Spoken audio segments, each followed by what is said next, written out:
Yo, yo, yo, what's going on, my beautiful people? Coming back to you guys again for our bi-weekly podcast. Um, they already in the comments. What's going on, Banner? What's going Jose. on? Nikki, Irresistible Pythons. What's going on? Appreciate the shout out on Instagram as well. Jose, what's good? What's good? All City Serpents. Miggy, the homie Miggy. I gotta tap in with Miggy. We gotta bring Miggy back on the show. He's been on the show once before. He's been silent lately. Usually he was the one campaigning everywhere. Yeah, we gotta bring him on. Let's see what's going on with him. Well, this week we're gonna have on the real McCoy. Nathaniel. He just running a little bit late. So we'll get him in, get him all sound checked up, and get rocking and rolling. Hopefully, everybody week has been going really, really well. We've been putting away clutches like crazy. I don't know if y'all been tapped in on Instagram.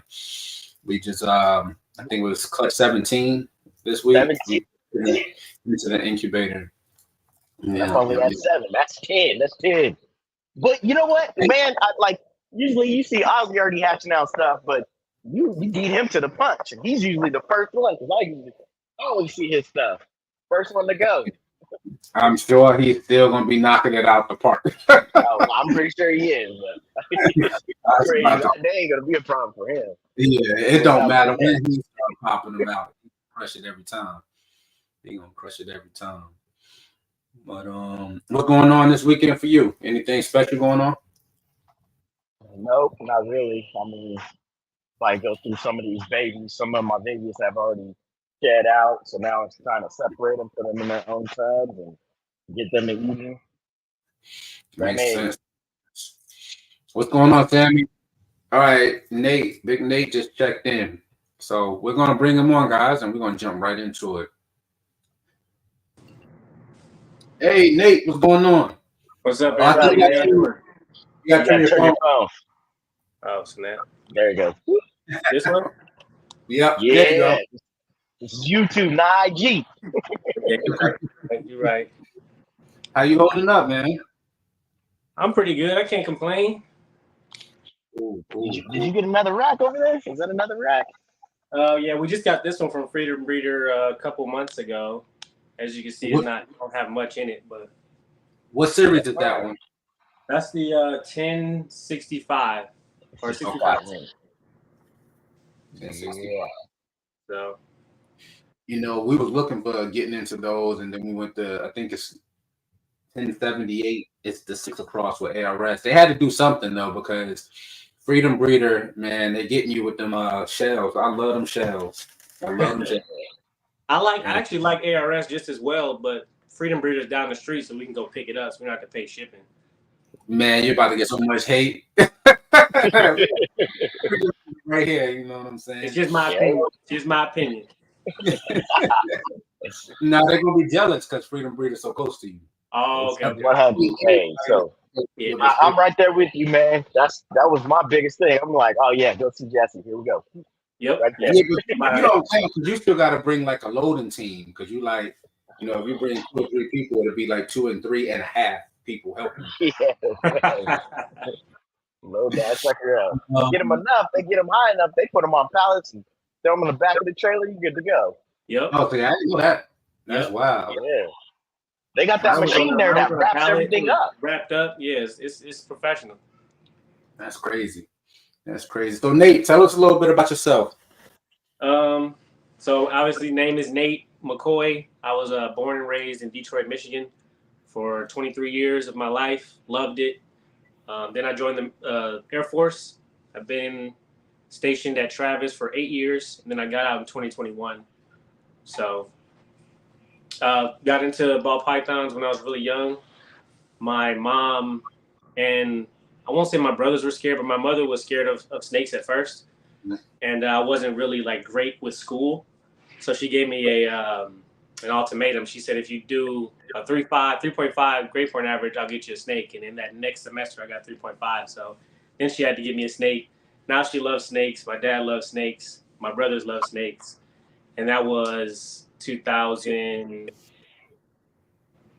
2006, maybe 2007. We got our first snake, and look at us now.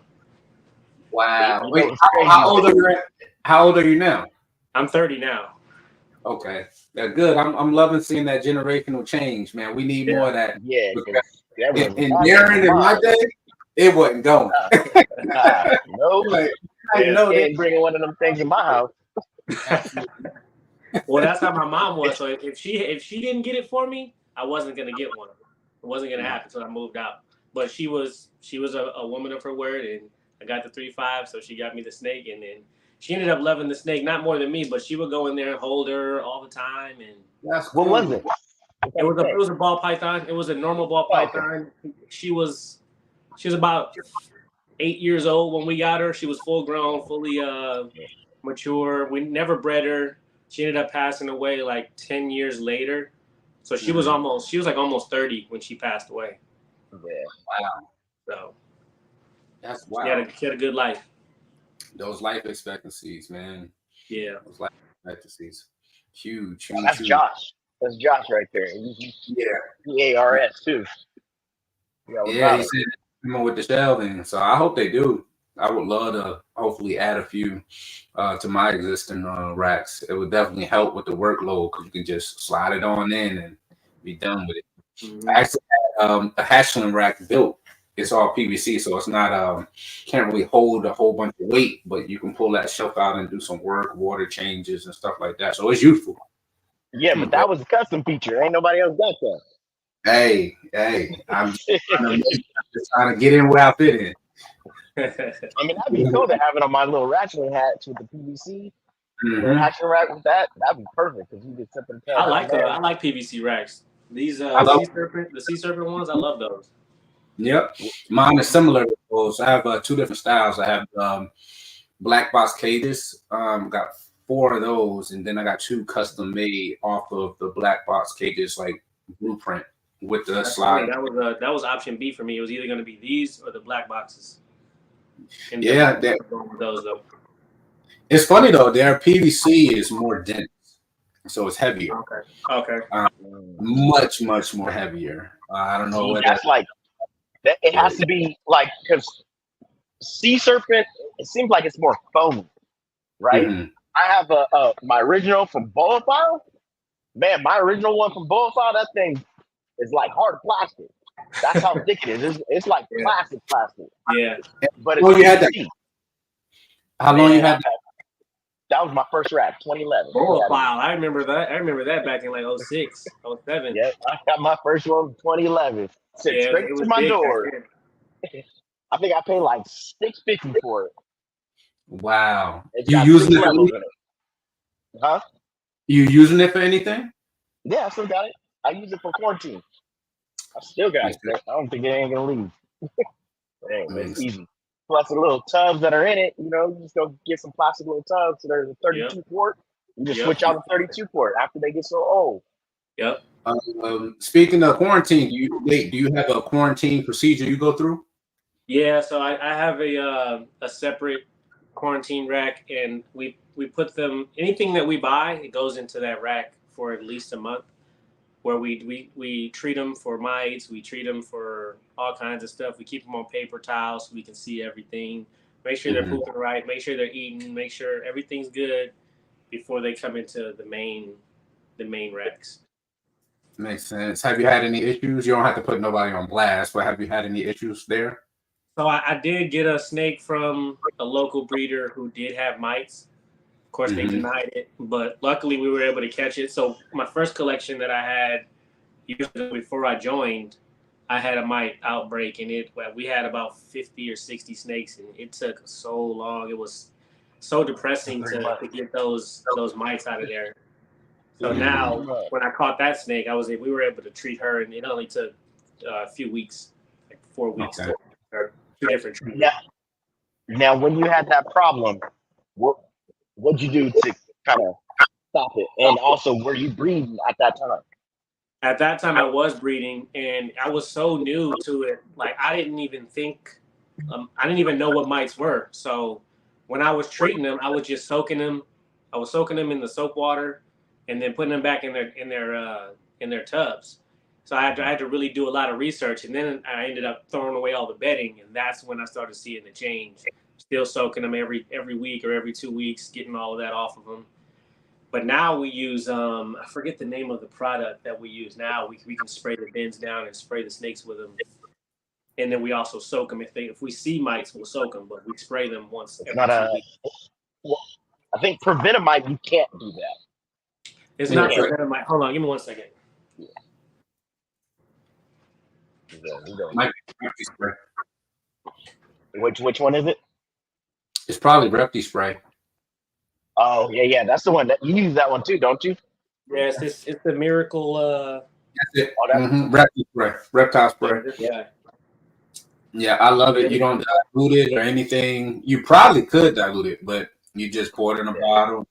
Yeah, I don't. We just put it in a spray bottle and spray it on them. Okay, so yeah. We just make sure to remove the water bowl, and then you're good. Yeah. Frontline works. Yeah. You can spray that on animals too. I learned about that after we bought 2 gallons, so I'm gonna wait till then we'll switch over. See, we still got I want to say 4 or 5 gallons of it because we use it. I'm gonna tell you another little secret too. So, hot shots, right? We'll use those too because they kill gnats super quick.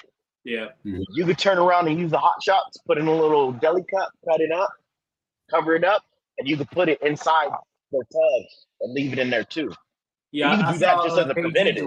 It was kind of it kind of surprised me. I didn't think they could get that close to it. I didn't think they could be in the same. Yeah. But yeah, we got hot shots all over the place. We keep like 2 or 3 of these going at all times. Yeah, that's a secret. I love those things, man. You can't have a room without having them. It's just hard to get them now. They won't ship them to California anymore. Oh wow! Man, I got it from.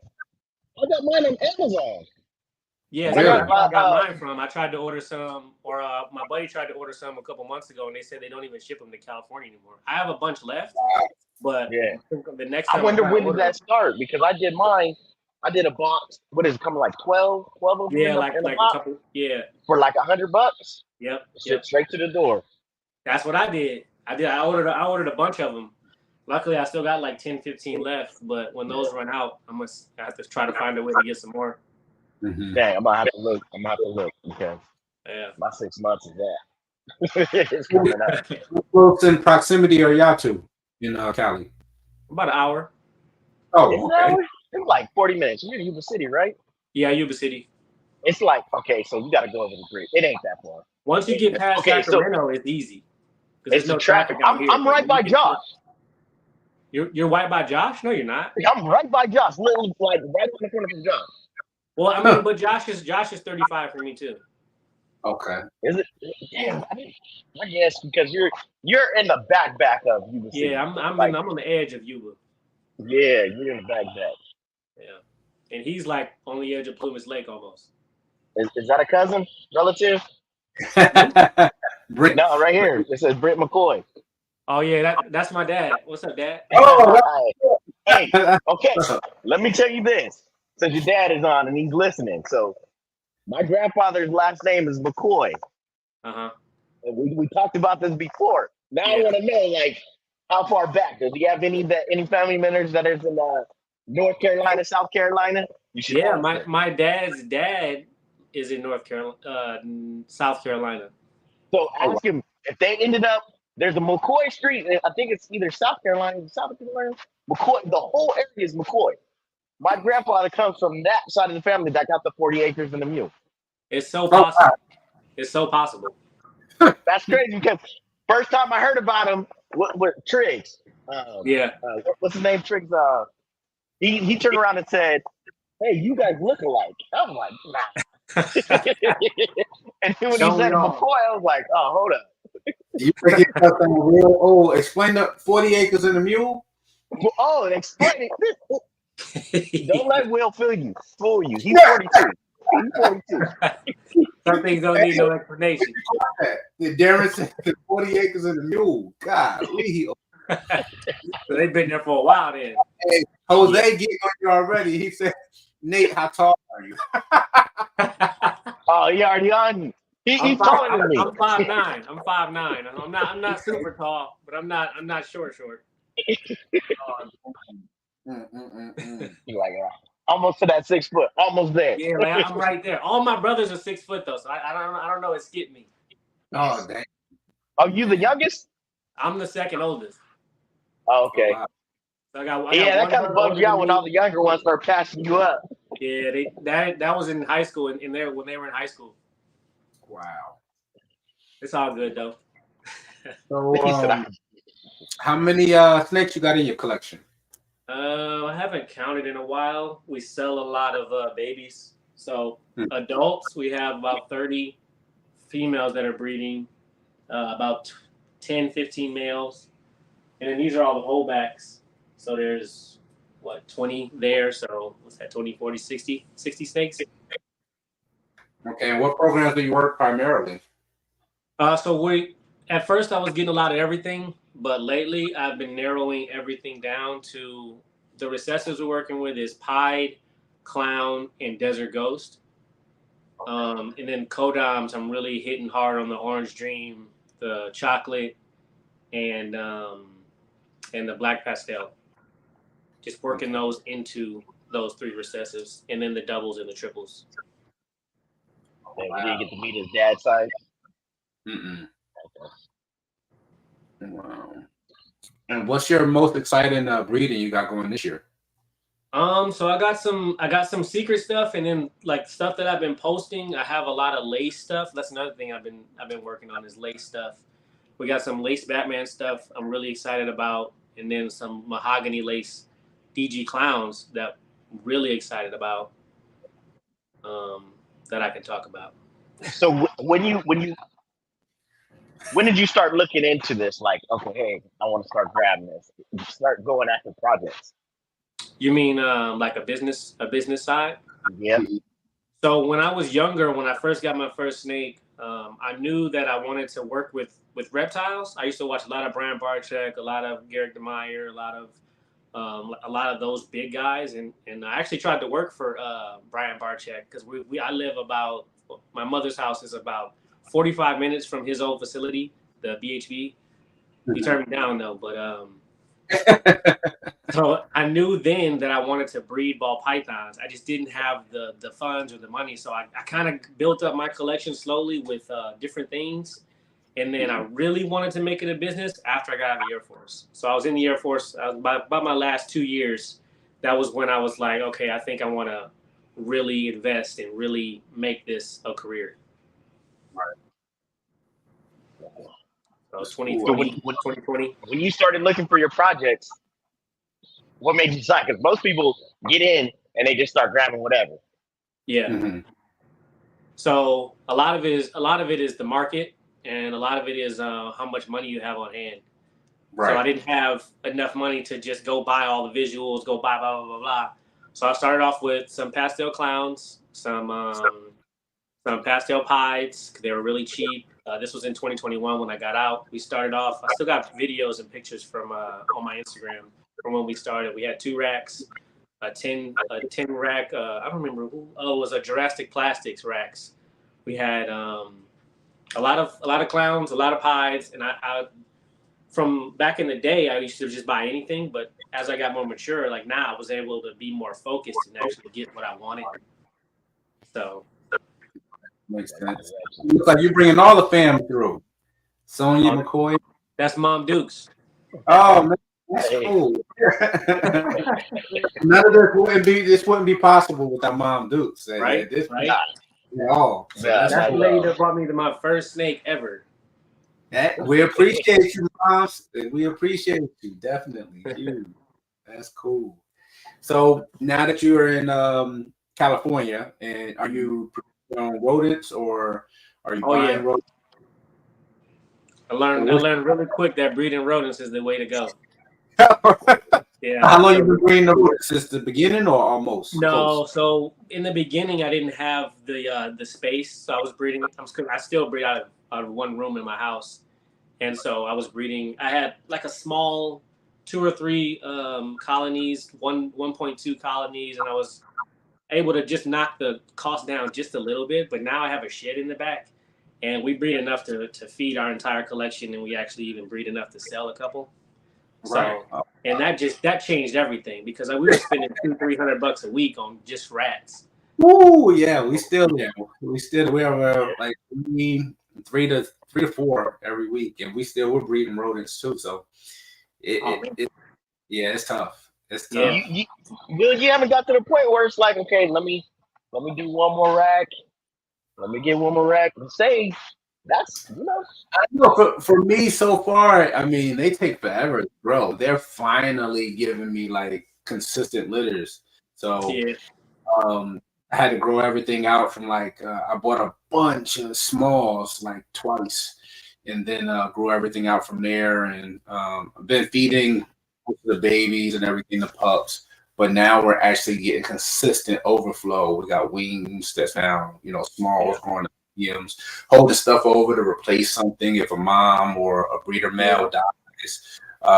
Now we're finally rocking and rolling. So I haven't really felt the brunt of full-blown rodent breeding just yet. So hopefully it's coming around right now. So we'll see. Well, how many colonies are you breeding? Are you doing colony style or maternity? Yes and no. Our structure is a little different. So we have 40 tubs of 1.2. And then we have 28 tubs of 1.4. So that's pretty much right now. Oh, so you got a nice size. Are you doing colonies or are you pulling those girls every time they get pregnant? Well, I pull them pretty much. I guess I leave them in there and they nurse the babies and all that, and I try to move the males around. So that's how I'm pretty much. And anything like snakes. Yeah, and then anything that reaches wing size, I pull them and then put all those wings in the same grow out. So that's probably why it's taking you a little bit longer. Yeah, that's exactly leaving the males in there. Man, I'm telling you. And you know what's crazy is that how like sometimes you can't really tell, right? When they look between a male and a female, sometimes if you look real close. When they're young, they start growing up. I never realized I have females. There's 4 females in there, right? Which I thought I had 5, but it's 4 females and 2 males, and they're fine and they're breeding. I thought, man, one of those males is gonna die. Nope, they're good because they grew up with each other. Yeah, not Norwegian rats. They won't kill each other. No, that's Norwegians. Well, you know what? I crossbred, so I added Norwegian and Siamese together. Okay. I did. Siamese are smaller, don't they? They are. I think they are because what is Mickey's getting them up to 800 grams? Are you talking about the mutation? Yeah, Siamese. They're just as big as the regular ones. I got Siamese too. Oh wow! Mickey's getting them to 800. Yeah, they get big. Yeah, they get big. Yes. But what he was saying is when you breed the way that you breed, you're producing about 50% less than what you could be if you just pulled those females when they're pregnant and put new females in.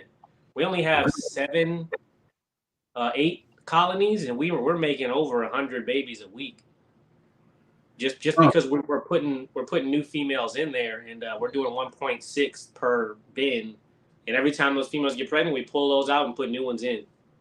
Where you put the pregnant one? In their own? In their own, not in their own bins. So we have smaller bins that we put 2 pregnant ones in and let them rear their babies. They grow up, and then when we wean, we take those females back out and they go back into rotation. That sounds so hard. I mean, once you get a routine going. You can even do it, Will, where you're not even pulling anybody. Just leave a male and leave a female in there and good to go. And then when they have the babies, they'll just keep breeding and keep having more babies. Well, that's what I'm doing. That's pretty much what I'm doing right now. But you're moving the male, right? I moved the male only for my smaller bins. So my 1.2, because the smaller bins are pretty smaller, I moved those males. But the big concrete tubs, no, it's 1.4, and but they just got to size, so they're just starting to produce now. I haven't had any problems with it, but you're gonna get a baby boom here soon. Right, yeah. You got it because man, I've been having these booms, boom. Yeah. Right now, I'm feeding everybody a few tons. Yeah. Just like, go ahead, here you go. Another meal, you're hungry again, here you go. Right. It ain't once a week. It's going 2-3 times a week. I'm actually thinking about switching to every 2 weeks. I was talking to Billy from Mutation Creation. Mhm. Like these bigger females, they only need to eat once every 2 weeks. Which is true. The babies and the hatchlings and the subadults, I'll probably still do once a week. But these big females or the big males, I think I'm gonna do one. If you listen to, it's Warren Booth. He is a geneticist, and he talks about how it takes 14 days for a ball python to fully digest their food and have a bowel movement. But we're feeding constantly, so it's not really having that regular bowel movement all the time. So to really actually turn around it and do that and wait those 14 days, it's supposed to be better for the animal. We just like our animals. Yeah, we just like them thick. Like them thick. But he look it up. He has a whole episode that he was talking about it. I mean, I'm pretty sure you could Google on YouTube, and he talks about that stuff. And he talks about parthenogenesis and chronogenesis, where the male takes over the female's eggs, where you end up having all male. Oh wow! Just watch it, man. He's that dude breaks down everything. So how y'all feel on that, on the parthenogenesis? I see a lot of breeders, they're either one side or the other. They feel like, oh, it's something that happens every once in a blue moon. And then you have another group of breeders that say parthenogenesis it rarely occurs. And people that think they're actually having a partho clutch isn't in fact the actual partho clutch. What's your opinions on that? I just learned the word partho a couple of days ago when KG was on live and they were talking about it. I'm like, what is that? So I have to do a lot more research before I can say anything on it. I haven't experienced it, obviously, and I have to do more research. So I'm curious to see what you guys think about it. I mean, for me, like when you said that there's an older female and you never bred her, that's usually where you see parthenogenesis in those females. Now, if you end up with all females, so if it's a recessive trait, you might end up with a super, if it's an incomplete dominant. You might have a visual of a recessive trait. And they'll be all females. But what also happens is they don't all survive. And if they do survive, some of them don't thrive that well that long. That's the problem, like, of me selling an animal, and I think I got a partho clutch, and then I sell you the animal. You get the animal, you pay for it, and then, man, you're like 2-3 months later, the animal dies. That's the problem that I have with it. But if I was to keep it for myself and for my own experience, yes, that'd be all right. And a lot of them say after they have a clutch and you breed them with a male, they end up dying also. Oh, wow. So they're just not fertile, or they just... No, they're fertile. They'll have eggs. They'll be fertile. They'll have eggs, but they don't survive. They're not. They don't live that long. One of the breeders I spoke to, he's been in the game probably 20 years, and I just taking mental notes because I really don't have an opinion on it because I'm in the same boat with you, trying to absorb and get the information. Right. But I can't say I agree or disagree with him, but what he was saying was a true partho clutch from a female. She's going to replicate her genes on both sides. So the entire clutch will be female and the entire clutch will be identical. So, and I'm like, that's a little weird, but I mean, like, so every gene in her will reproduce itself on both dad and mom's side. I don't know. I've seen other breeders that disagree with that. So yeah. I don't know where. That's what they were saying the other day, that they'll all be female and all be whatever the mother is. Right. So is that something like, let's say you have a partho clutch, does that mean that the next clutch is going to be partho and the next clutch is going to be partho, or no? You can still breed that female. She can have a regular clutch. Okay. Is it like a hereditary thing? Like, is she gonna now? You don't know now, or is all her babies? I think it is genetic. I mean, Warren Booth turns around and says it's genetic. It's one of those genetic traits, which it also falls under in the crescent geckos too. But, most reptiles can do that. It's a survival technique, is what it is. Yeah, if they run out of males or whatever. Yeah. Well, good thing I don't do that in real life with people. Right? A lot of it. I mean, even if a female holds semen for 2 years, you're like, what? They already say they don't need us. They really ain't gonna need us then. So, like, I got it. I'll hold on to it for 2 years. Hey, don't even worry about it. G, I don't even need you no more. 2 years? Oh my God. That's like gonna be a whole lot of people going more. 2 more years Lot she's coming for child support. You are not. Yeah. No one is. Oh my goodness. That's wild. That's wild. In theory, all reptiles can produce through parthenogenesis. Oh yeah, definitely. I can see that. We've been faced that a little bit with crested geckos, but I'm just wondering the consistency on what you're going to, I guess, get out of those eggs. Because I imagine an incomplete dominant female, like a single gene orange dream female. If she has a partho clutch, does that mean that she has, she should have super. That's what I'm about to say, all super orange dream? Or I think it could be well rounded, just like as if we were to pair an orange dream to an orange dream. How many supers would you get? That's how I was thinking of it, but the way the experienced breeder told me was like, no, everything should be supers. For orange well, dream. it would have to be because you get both of the female side. So if you get a orange dream male to an orange dream female, then the orange dream has normal and orange dream. So it's not going to be, you know what I mean? It's not going to be all the same. But if it's a female, then all of her orange dream is going to be orange dream because it's going to be the same. You know yes, I would think you have all orange dream, but would you also have a super in there? How many supers would you have? See, I would think it would be the same. She's reproducing herself. I think anything that would be orange dream would be super, and then it'd just be normals. See, and it's good that we had this conversation because I think this is giving a viewpoint. Because to me, it's like, for example, and stop me if my thought process is wrong. It would be the same as taking an orange dream female and breeding it to an orange dream male. You are not guaranteed to have all orange super babies. So if you take that orange dream female as if she's basically reproducing within herself on both sides, I think it should still be a nice mixture. I would think you would have normals, orange dream, and super orange dream, even in a partho clutch, even if everything was female. But again, I could be wrong. I see what you're saying. I see exactly what you're saying, but what I'm saying is, like, if you're taking all the genes from the female, if this is your orange dream gene and this is your normal dream with the orange dream, everything that you get from her is going to be orange dream, is going to be with the orange dreams, and then the normals is going to be with the normals. So every baby that's normal is going to be 100% normal. Every baby that's orange dream is going to be super orange dream because it's get both. You know what I mean? It's going to be the copy of the orange dream from the mother. Right. That's what I'm thinking. I think I need more science class. Yeah, definitely. Because it's just a theory. It's just a different level. Hypothesis. Absolutely. I find it interesting because, for me, I literally take notes on all this stuff. So when I hear stuff, even if I don't agree with it right away, it's not that. I'm just trying to gain more information. But then if I see somebody else that's talking on the same topic and they're literally completely different, I'm just taking notes, trying to reference everything and get down to the bottom of it, But it's good to get all the information, as Japan saying, super normals. Super normal, right? It would be normal, super normal. Oh, yeah, super normals.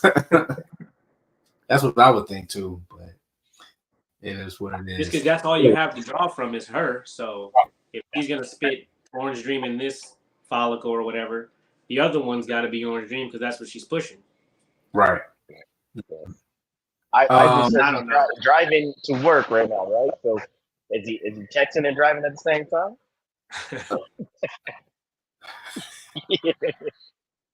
You act like you know. I know I don't lie. I do. I'm bad. You're not. It's more of I speak to text. That's what I do. I speak to text. You speak to text. Yeah. Hey, speaking of technology, I'm seeing the Power Puffs coming over there in the screen. What you got? You got the humidifier now?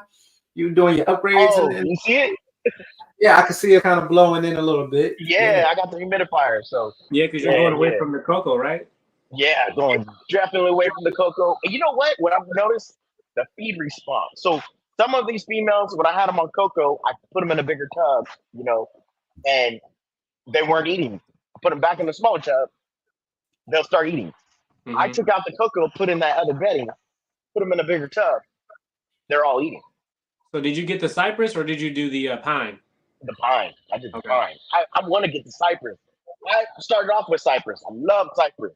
It holds the same humidity and everything else. But man, we need to get a group of us to go together and get like. I was talking to Rick about it. He said he may not do it, but I want to. I definitely want to try it out. If you guys want to go in on a pallet or something like that, I definitely want to. Yes, what I looked at was 68 come in a pallet, right?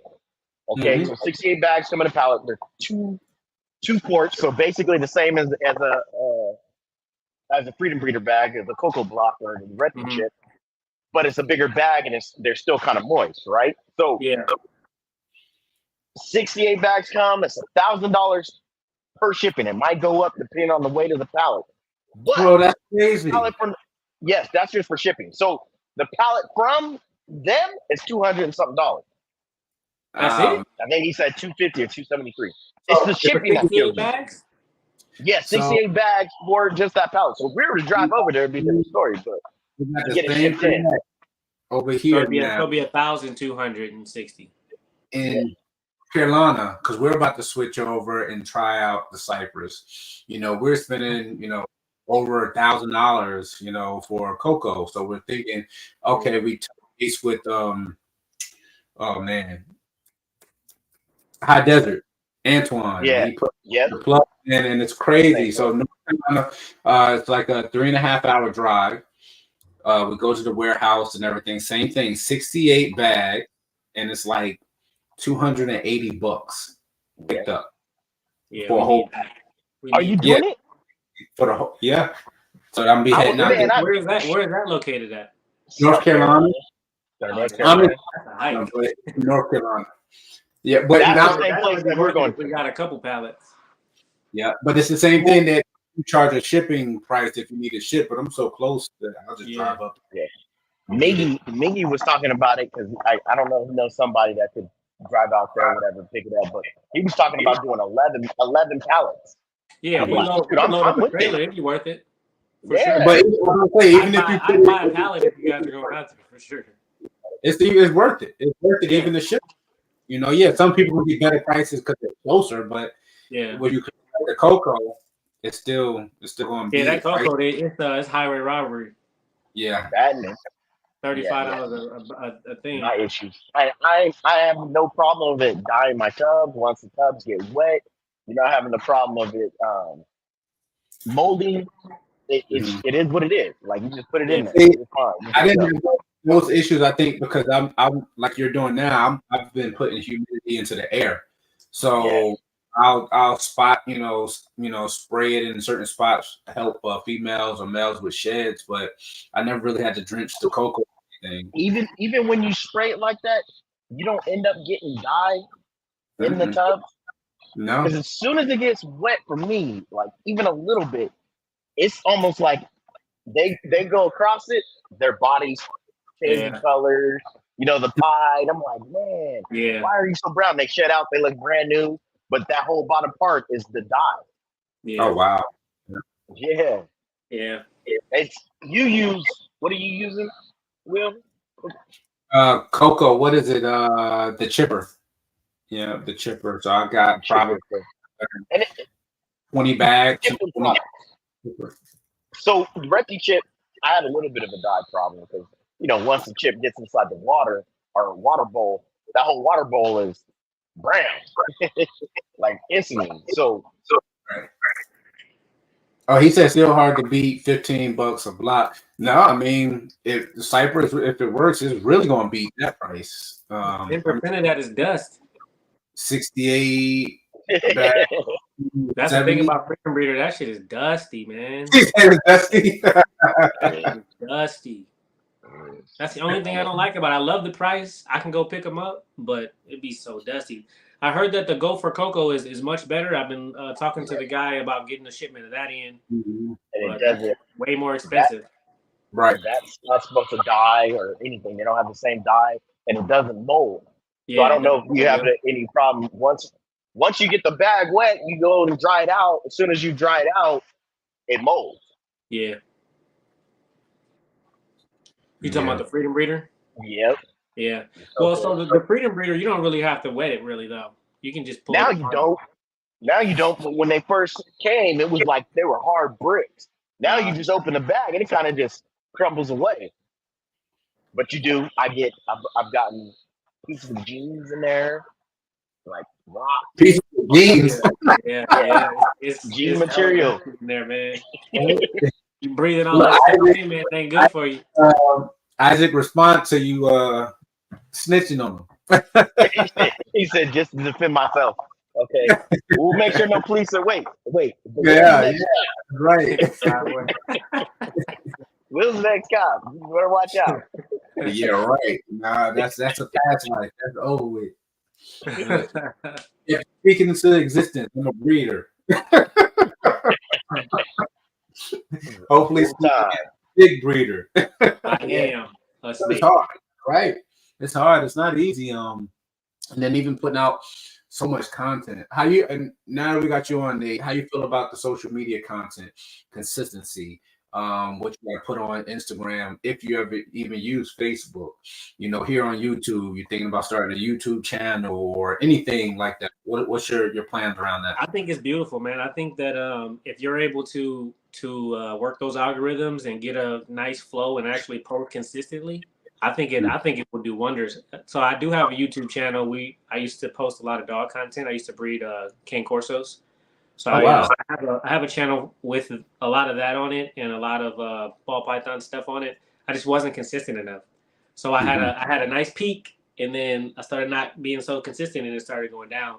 So I do want to eventually get back to there once I have a little bit more going on in here, because I get bored. I do 10 videos on this, and then you only do so many videos on the same thing before. But I think social media is amazing. My Instagram, when I started posting more frequently, it grew, and people started hitting me up more, and more clients, more everything. You know what surprises me? The amount of people. I don't know if you get it too, Darren, but the amount of people that prefer to private message you instead of even just post a picture or post under your reel. Like, it's a lot of people that would just, like, I guess they've been done wrong, or old. They just would prefer not to be publicly out there and would private message you, which is fine, but we get a lot of questions on things, video topics, things that we would think would be basic, information. There's a lot of people out there that's starving for that content, and they want information. So it's cool.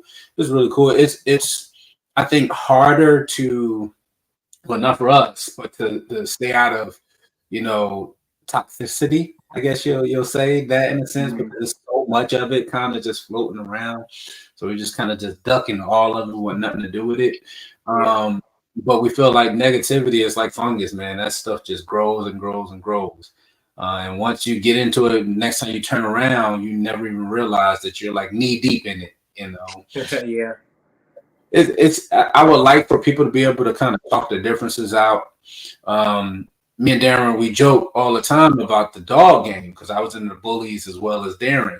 And it's like, you never truly had to really deal with that because, and again, it's not promoting any type of violence or anything, but in the bully world, it was just that, like, you go to these shows and these people ain't care about getting arrested or not. They solve their problems. That's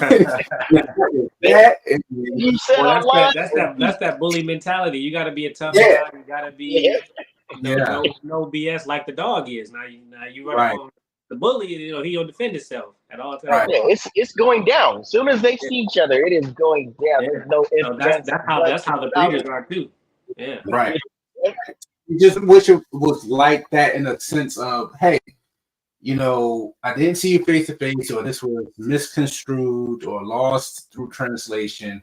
Let's step off to the side and have a conversation. This is what I was talking about. I made a mistake. I apologize, or whatever. Like, I just don't understand so many clicks. It's just like, let's do it for the love of the snakes. Yeah. What can we create? Nobody. Well, I don't think anybody truly, cares who made what first. It's just like show off what you made and let's take it to the next level. You know, I maybe that's me just kind of tree hugging a little bit. Yeah, you sure you're in California? I wish you were the majority, but unfortunately, that's not the game we play in. Right. True. So, what's a gene that you've seen lately, or has been around for a while that you don't have in your collection, or have very little of that you want to get deeper in? One gene that I've been recently looking at, and I didn't like at first, is the monsoon. I have a het male now, or possible het male, waiting for that test to come out. But I'm really getting more excited about the monsoon stuff. I love it.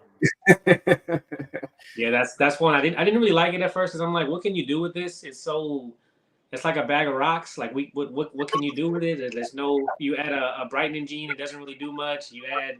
Then I saw the Mojave, and I'm like, okay, this may have some potential. So I've been talking to a couple of guys who have some Mojave stuff for me. It's gonna be interesting. One of those people go like, it's one of those genes. It's just changing the pattern. It's gonna be hard to do. Yeah. Right. So it's more of, okay, let's bring color to it. I mean, it did the same thing with Sunset. You know, it's kind of like, it doesn't do anything. And now we're starting to see it do a little bit more. Yeah. Right. And you're definitely going to see differences. I think the VPI monsoon is going to be crazy. VG monsoon will be insane. Lace monsoon, white lace monsoon. I think those combos that we're like probably 3, 4, 5 years away from, it's going to shed more light on genes. But I think it does that with everything. Yeah. It depends on what you like. I don't think we're far from the DG. The DG. Oh, yeah. We're not on those. I think it's out there already. I think somebody has it. Somebody has it. I wouldn't be surprised if Billy has one. I wouldn't be surprised if Justin has one. I don't think Justin has one yet, because I think he'd probably say something about it by now if he hit it. You never know. He'll never know. 3, 4 things that no one's ever seen, and he'll make a YouTube video like, "Oh, look at this, look at this, look at this." Like, damn. But he said he's not secret about anything. He let everybody know. That's what he said. Yeah, but I mean, you know him better than me. You know him better than me, so you may know. I'm about to say, yeah, he has. You've been to the facility. Have you seen all the Cosmos and all this stuff? Because he got breeder Cosmos. Hey, I mean, okay, so unless you film everything, you're going into that facility is almost overwhelming. Because there's so much. There's no way you've seen everything that's in there. You go in there, you feel FOMO, so you might have missed something that you didn't see because somebody else is opening some tub, and they're like, "Wow!" You're like, "Wait, hold up, over there, squirrel!" Yeah. You know what I'm saying? So there's so much. Yeah, so much. And that's really another one, the Cosmo. No one thought he had that much of the Cosmo. Then he popped up with the video. Now he's got DG Cosmo clowns already. It's like. No, I didn't know. I knew he had that much of the Cosmos. I've been saying he said that he's been working at, and just pretty much when he buys an animal, which I think we should all do, is just turn around and you buy that animal, just work the recessive project with it. Yeah. And just keep moving it forward before you even think about, hey, I'm gonna get rid of all this. You know what I'm saying? Yes, you're gonna have some byproducts, but that was one of the genes that's incomplete dominant. He's put it straight to the strategy. Hey, we're going clown, we're going DG with it, you know, and then I'm holding us back.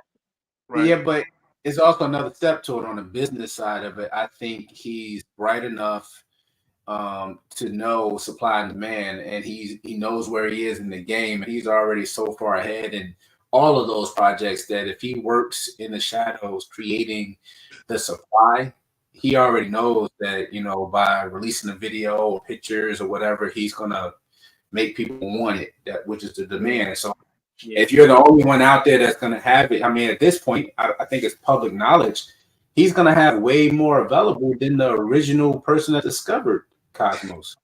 Yeah, so overseas, we can't get him anyway. Yeah, he knows he does. See, but even you got to be smarter though and not him. I'm just saying on the other side of things. It's like if you get into the game, and I think we shoot ourselves in the foot when it comes to business and these projects. How do I say it politically correct? when you go out there and you see, let's say Monsoon was overseas, and you find interest in just that gene, and you say, all right, I'm gonna go for that. You got to have a big plan for it, whether it's going to be endless finances to be able to fund that, where you're like, okay, this person wants, $20,000 for this snake. It may be truly worth half. Then you look in the United States and you see that there's none available. Is that animal worth it? Yes, it is. Mm-hmm. You buy that animal and then you work on it. Even if the price drops on that animal, by the time 6-7 years, you're already producing all kinds of crazy combos, all kinds of holdbacks. And if you're now able to release 10 animals at $4,000, you're already leaps and bounds ahead. So people don't understand the supply, demand, price drops. Again, there now we always talk about it. People get upset, and we really shouldn't. I spent $5,000 on this animal that somebody hit. They got all the ingredients on making it. They can reproduce it again. You spend $5,000. 2 years later, I'm mad because my $5,000 animal was $2,000. That's how it works. Yeah. By the time you producing them. Now, think about this. So now that he just said that, you bought a visual DG clown. At what price now? I bought him for $10,000. Yeah. Mm-hmm. Okay, and where are they at right now? I just seen one going off in 2023 for $1,650 today. $1,650. That's auction though. That's auction though. That's still close enough. Still close enough. They might be going. You might be at 3 max, but some people might not pay that. I'm pretty sure people are selling them under the table for a little bit less than that. Yeah. So. Yeah.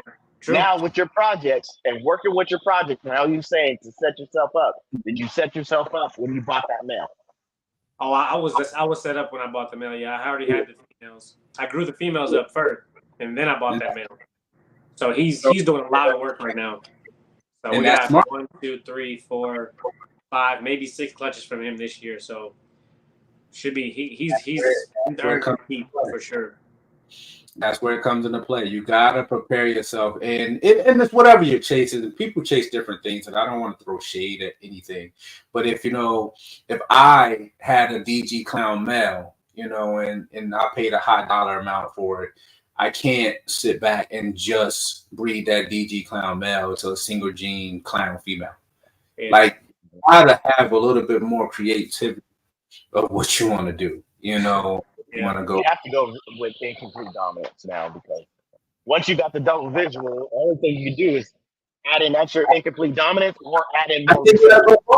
I think you got to go both, because you still shoot yourself in the foot. If you just because you got a DG clown male, and let's say he's breeding, I mean, you really still can't win by just going to 3 or 4, 6 or 7 incomplete dominant gene females. That's still not going to get you there. All you're doing is making you a double het army.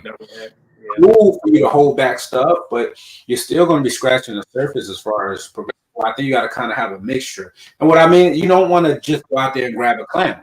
You want to go out there and within your projects, you got 2 or 3 incomplete dominant genes that you love, that you want to see into this. Get those genes in visual clown, and now you're set up for this male, where at least you'll be producing visual clowns in all these crazy combos that are also 100% het for DG, and vice versa. Go out there, get the DG combos with the incomplete dominance in the mix. Right. Just because putting that money hand over fist for all DG clown visuals, I mean, I don't think that's the smart way to go either. But I think you have a combination you got it like that. Right. Absolutely. Yeah. But that's the way I thought about it was more of like a market standpoint, because the market is so low right now. We're going for we're breeding that DG clown. A lot of the girls that we bred him to were other visual different recessives to make triple heads. We're thinking in a couple years, in 2 to 3, 4 years from now, we think the market is going to boom again. So absolutely. That time, we want to be hitting the triples, recessives, the triple recessives with multiple codoms and all of that stuff by then. So we're trying to set ourselves up for what, 2028, 2026. You know what? You smart, man. You smart. And that's the plan. I'll put it out there for everybody listening. If you come across the video, this is the time. Even though we do see a slight increase in sales in some business as far as trending upward, if you haven't been collecting those combos and things that you've seen out there that you need in your programs, you wait right a now. little. This is when you need to go out there and buy.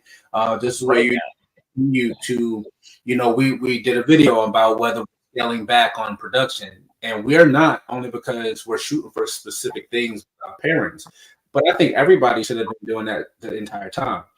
Do very strategic pairings for yourself, and whatever you make that you miss, offer that up for sale. Provide that to people, that the customers that's looking for things. Your holdbacks need to truly be your holdbacks that's going to move you forward. If you stop and put projects on the shelf, and it's only opinion, right now you're going to be missing out. So breed your important things, everything that's important to your projects, and when things come back around, you're really going to be hitting the nail right on the head. Yep. Right now, for me, it's just getting rid of doing that, but also getting rid of the fluff stuff that I really don't need, that I'm not going to breed. Move that stuff. I see you missing some tubs up there. I see some fluff going away. Yeah, away. But right now, it's kind of going through rotation. I'm gonna add more of these babies in here too, but they're big enough now. Yeah, because you still got quite a bit of females that you plan on moving out, right? Oh yes, especially some females that even just laid. Those females get a little bit more weight onto them. They're gonna go. You go ahead and send me that list. Oh yeah, I'll do that. Definitely. That's how to do it. Look, Mama McCoy even said the same thing. Having a plan is key. Yep. You gotta have a plan. Learn that from the Dukes. I think, but also along having a plan, I always keep referencing me and Darren always talking about things, but we could be so influenced, right? We could be so influenced by everything that's going on in the market. If we have buddies or other breeders in the market that's pro certain genes, and we find ourselves gravitating toward those genes or pushing away from genes that, even somebody was just talking about pastel and taking a lot of heat in clown. Okay, but then I've seen pastel, clowns with certain projects, and it's like, okay, especially DG clowns, they look amazing. I think when you finally find a combo or gene that you truly love, there really shouldn't be anybody that can kind of convince you otherwise. I think that's when you finally know that that's it. That's my gene. That's what I'm going to work. So it's like interesting. Cryptic. I'm working with Cryptic, Will. You have it. No, it's a running joke. So let me always tell with Cryptic. So this is the thing with Cryptic, right? And Darren, I stick to my guns on it. I'm trying super, super hard, here at Flawless to keep us small. I don't want, 500, snakes. I really don't. You don't want 500 bangers? No. I don't even want to be in that group. I really don't. Seriously, give me top out 200 breeders where I don't even have to breed them every year. That I'm just tub at the tub is insane. You're still eat off 200. Oh man, I mean you'll make a killing off of 200. That's the Aussie. That's the Aussie Boyd. And that's the plan on what I want to just keep graduating up. Yeah. We still got single gene pods. We still got single gene clowns. But we're gonna be there visually in those tubs for so long. This process is long. Literally, we wrote it out. It's 10 years into this, and we're gonna be changing things. But I mean, we got single gene pods that we're probably gonna have for the next 2-3 years, because when they get replaced, they're gonna be replaced with another pod. You open it and it just looks pod, but now that pod girl will be double het hypo DG. Yeah. And then we'll have that probably for the next 4 or 5 years, because so that's how we're trying to constantly graduate up to the point of, like you said, you're sitting there with 200 tubs full of just crazy combination, double visuals, triple visuals, this and that. But it takes so long. It takes so long. So I think so when we talk about Cryptic, I don't want Cryptic because, again, that's a whole nother project. I will be starting from the ground, trying to add more recessives to it. I just don't want nothing to do with it. He got it anyway. Don't jinx me. Don't jinx me. That's messed up. It's in his. Man, you bought stuff from Ozzy. Ozzy has it, so it doesn't matter. Oh man, see? Well, even Jose, you know what's crazy? And it popped up in his Ultramel stuff. How much Ultramel stuff you got from Ozzy, Will? well, just one, but I mean, he's That's enough. clutches. That's He's enough because that dude is packed with other genes. I hope not. I really hope. I'm not really a big fan of the cryptic either. Just because it's hard for me to differentiate. Like, so it's easy to tell like cryptic and clown, but when you put them together, I don't know. It's just weird. It's just weird. Because so far, I think times you can't tell the difference, right? Yeah. What they were saying is that cryptic and clown together, people have produced the clown, and it's not cryptic. Cryptic and clown, you can't get them together. They're allelic. That's why you can't see them. So you have krypton is what comes out. Now, the heck cryptic and what is it? Cryptic and puzzle. So it's puzzle and clown. You can't see those two together. Mm-hmm. You can't? I didn't know that. So you get kryptons. When you do clown and cryptic, you get kryptons because they're allelic. So puzzle and clown are allelic too? No, puzzle and clown, nobody has produced that visual look yet. They either got the puzzle or they got the clown. Right. They tested the clowns and they were head for puzzle. So we need to see that visual. The only guy that supposedly did it was in Japan. We got I've been watching those Japan videos. They got some crazy stuff out there. Man, they got all kinds of stuff. Yep, and you know what? We spoke about that paying high dollar. You know, we faced that same thing happened in the Crested Geckos. You know, everybody was, buying over in Korea.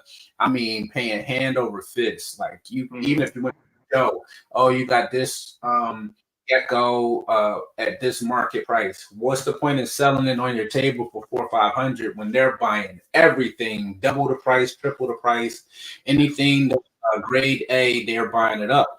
Well, they hit a low and then the market dropped over there as well.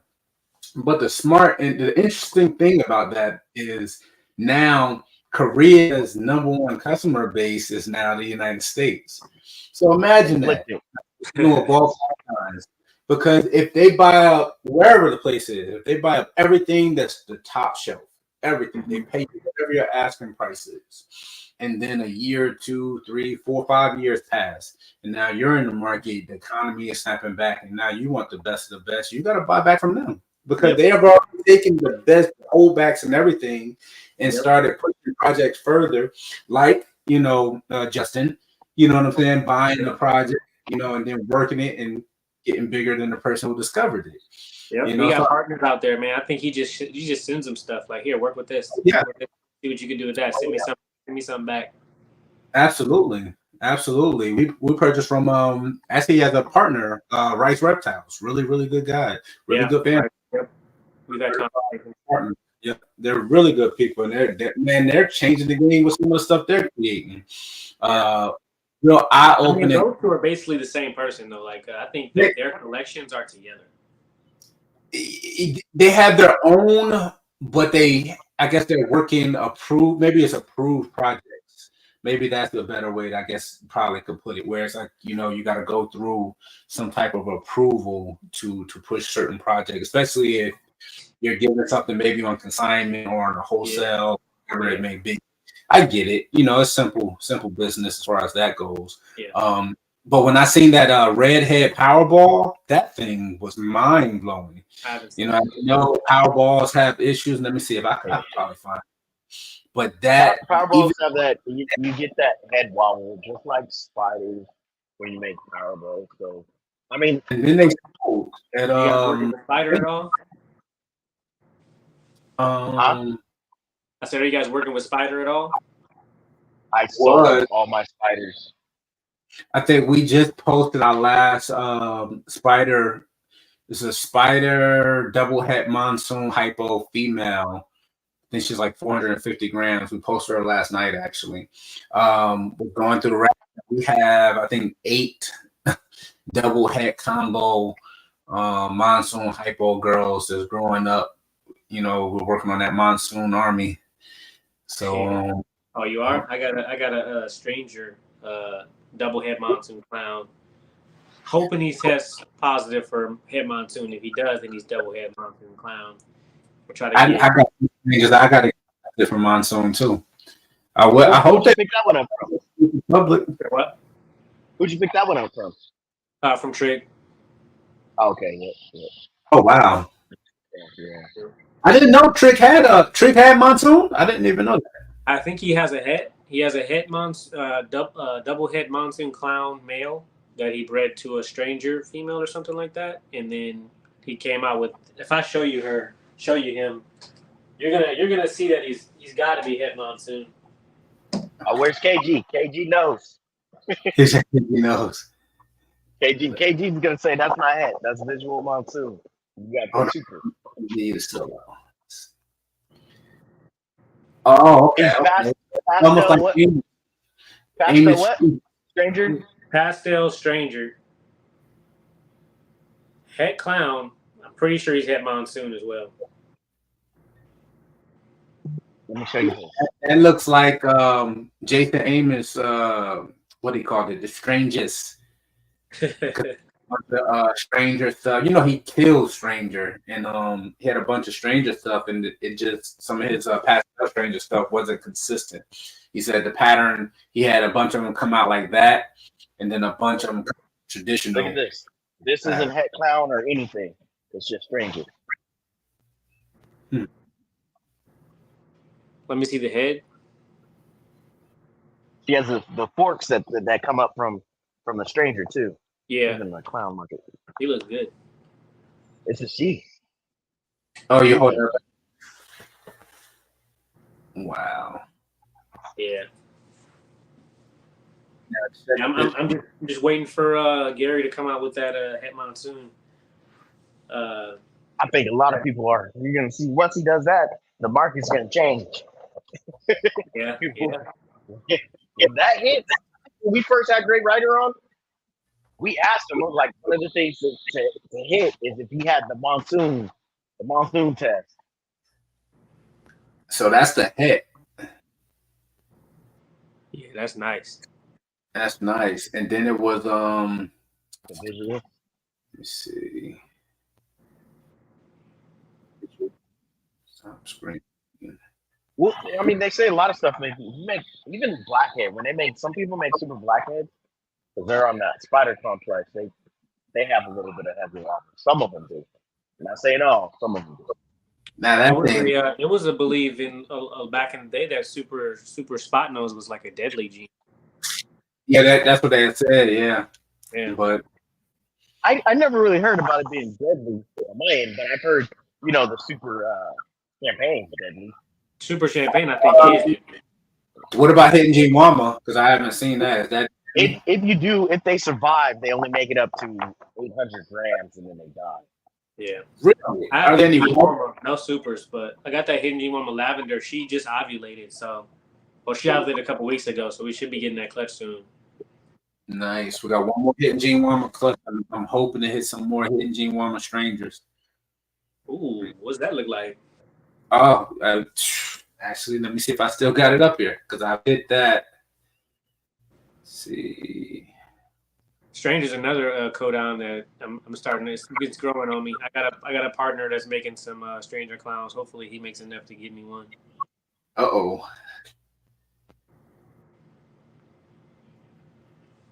didn't like Stranger at first? No, I thought it was like a hype. But that was before I saw him in person. Yeah, too many people were saying it's mahogany. Yeah. I was like, it's overpriced, man. Yeah. Now that I have some in my collection, I'm like, bro. And they eat so well. Like it's probably the best gene. I've never heard of a stranger that was like didn't want to eat. Oh yeah, that's nice. Yeah. See how it Stranger took over the Hidden G Wama. Right. Yeah, it did. Wama really gave it the color, that golden color from what I saw in it. Yeah. And then where's that other one? Let's see.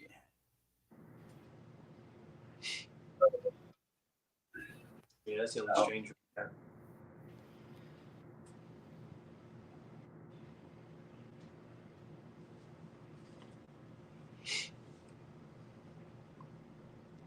Sheesh. Pastel, Hitting Gene Wama, Stranger, Clown. The thing looks like a pewter. Right? I think it's crazy. They got freckles in the head. Yeah, all white head. That's crazy. So what other genes are you thinking about adding besides, Monsoon? Another one I recently picked up at the Sack Show is Sunset. I picked up this girl. Oh, right. I was just gonna be confident for us to get some Sunset. You gonna get Sunset? I was just gonna get Sunset. I like the black pastel sunsets I like, and the yellow belly sunsets I really like. See, that still has a lot of orange to it. Yeah, it does. It looks pretty orange. That's that black pastel. All of that. You're hissing at me. Yeah, because like I don't want a massage. Yeah, she's beautiful. I don't really like the super dark ones, like the cinnamon sunsets and the really dark ones. I don't really like them, but the lighter ones, like the black pastel, the yellow bellies, I like those.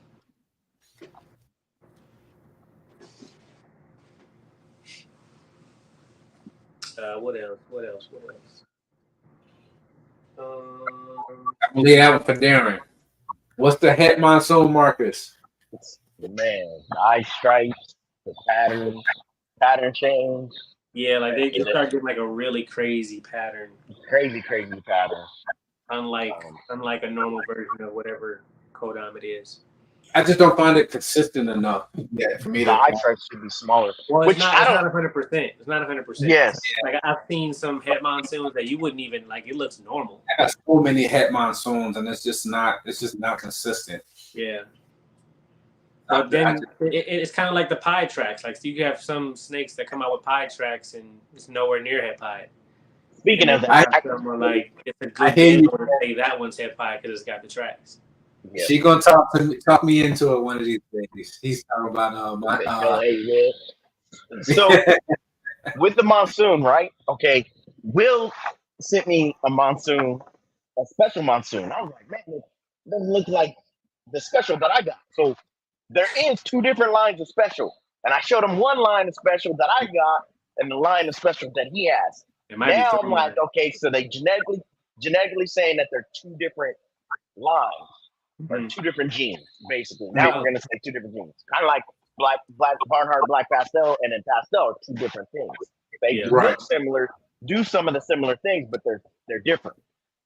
So I'm like, man, the look that they had when they took the two different lines together, they created another gene. Now I'm not saying it's gonna happen, but I'm like, that sure is a thought because I got. So it wasn't a super special. No, it looks like they were gonna call it the TCR sunset, which I don't think they should do that. I think they should call it the sundown because it's not as bright as the sunset to me. It's a little bit duller. I think they should stick with that name. I don't know. Little bubbles above the alien. Yeah. That just goes into the like the pattern. It kind of like messes it up. Not a monsoon pattern, but it's just like more scattered pattern or more bubbly, like you were saying. But also I've noticed on some of them, you get a different head stamp. Yeah, definitely head stamp too. The head stamp, and then I don't know if the forking thing is real consistent. It's just sometimes the forks in the back of the neck.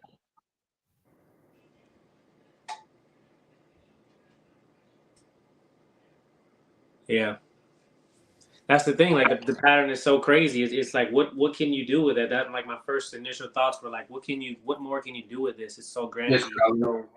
No room for any enhancement. Although I've seen one other combo in the monsoon with pastel and added pattern back to it because monsoon and pastel it kills it. You add one more gene to it. It brings it back and it makes it bright.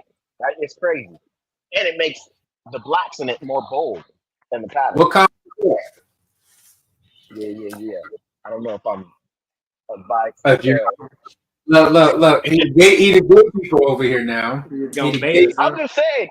We look at these genes. Yeah.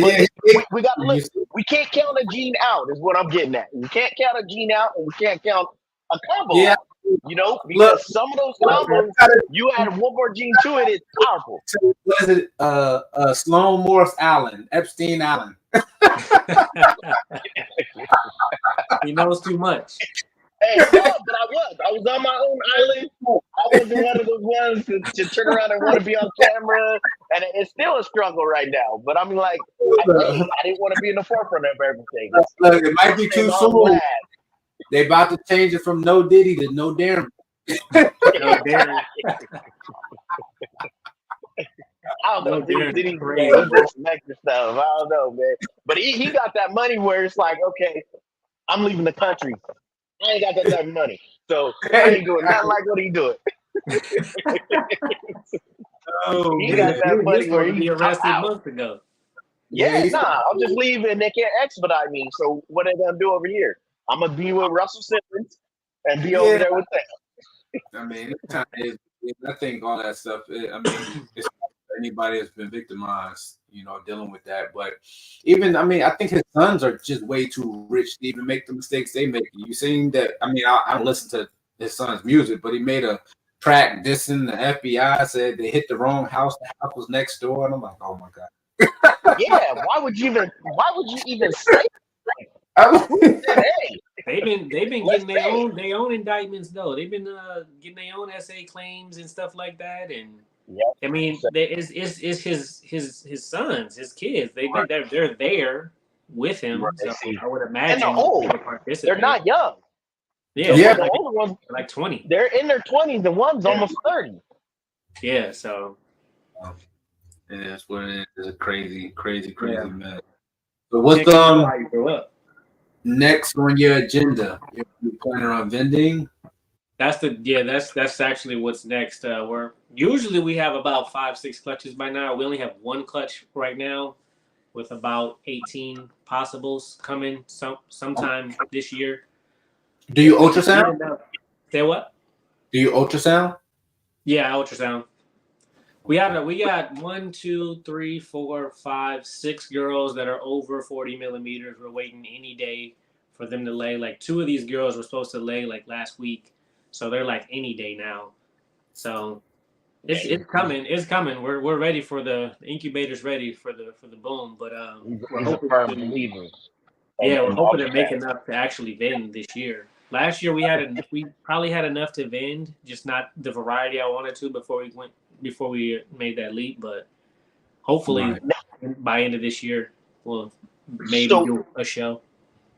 Both of you guys use the ultrasound, and one of the things that I heard Bob say that he does to make his success rate higher is he's only breeding those females that get over, I think, either 12 or 14 millimeters. Those are the females he breeds. If the female's never big follicles bigger than that or are about that size, he doesn't pair. So my opinion on it is, so you're saying he's saying that don't breed before 11 or only breed at 11 and don't breed again? Anything that's over between 12 and 14 or whatever. You're saying that he doesn't pair them until they reach that size follicle. Okay. I think that with that, for me, it's a core scale. I think that has a major factor because I bred, for instance, the way I've been doing things now, this is only season number 2, is similar to Ozzy. 4 months after they've laid, they're on food, they're the body weight, the whole 9 yards. I already have them set up on who they're going to be bred to, the whole plans. Even if that female isn't at 10 or 8 or any of that, I'll give that first lock. At that first lock, hopefully get them started, and pretty much I'll just keep track of where their follicles are growing. Now, the only reason that would change is if a specific male has like 4 or 5 females. This is what I was telling you, Darren, as far as where the actual ultrasound comes in handy for me. If it's breeding season or breeding time, I will ultrasound all 4 or 5 females. And whoever has the follicle growth, then that's who he will be paired to first. Now, if everybody's at the same size or no follicles, then I would just pair him with one to get them going. That's the way I've been utilizing it. Now, if you have a large collection like Bob, that's probably going to be more involved. So yeah, I can understand him on pairing things that already have follicle growth already. So I think it's a scale difference. Yeah, just talking to multiple people from Ozzy to Billy, they were saying like basically you only need to breed 2 times, one at 11 and one before 30. That's it. Before. So if you can ultrasound and you can see, because all females grow follicles, even if they're not going to go that year. So if they don't hit 11, then they're not going to go anywhere. And once they hit 11, that's when you get that first lot. And then sometime between 15 and 30, you want to get another lot. Just 2. That's it. Yeah. There's females that I did this season, quite a few of them, that laid already, and I did 1 lot. That was it.